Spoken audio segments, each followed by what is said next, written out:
Well, I think that we have to, or we should, honor Mr. George Floyd, but it's not just him. You had my brother was jogging in Georgia, Ahmed Arbery, Breonna Taylor. Someone just got killed yesterday in Louisville, Kentucky by the cops. So this is not new. It's been going on for 400 years.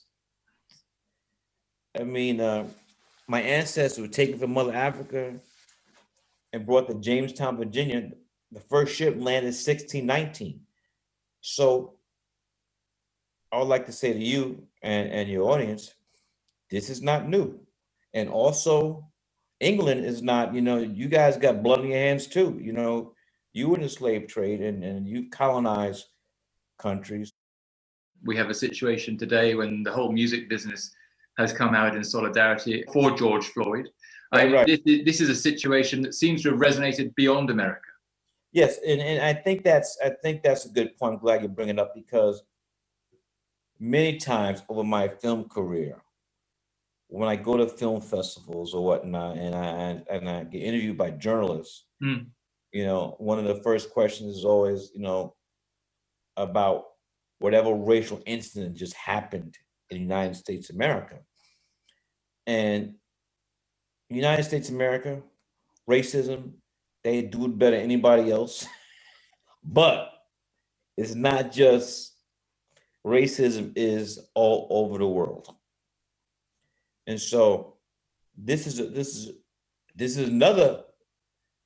a global pandemic before Corona. Black Lives has had a great impact. And just look at these marches where, as I said before, we see my young generation of my young white sisters and brothers marching arm in arm with their fellow Black and brown brothers and sisters. So it has had a great, great, great impact. And it's about speaking truth to power. Amen. I see ghosts, y'all.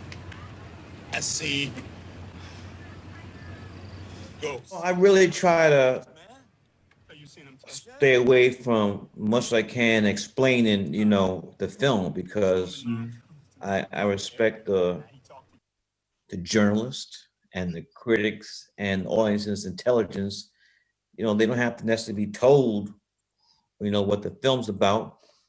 But I will answer this for you, sir. I will say that in the broad sense, is the Vietnam War through the viewpoint of Black Vietnam vets.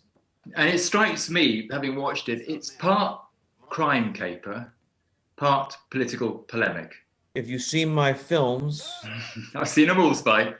They're not, then you know the answer. My films aren't straight down the line. It's a mixture of stuff. And I think those ingredients are what I call a Spike Lee joint. Personally, I'm just going to continue to do my art and tell my stories. I think my films have made a difference, over the 4 decades. And I'm 63 now, so I got a good, God willing, 20 years left, to continue to do my thing.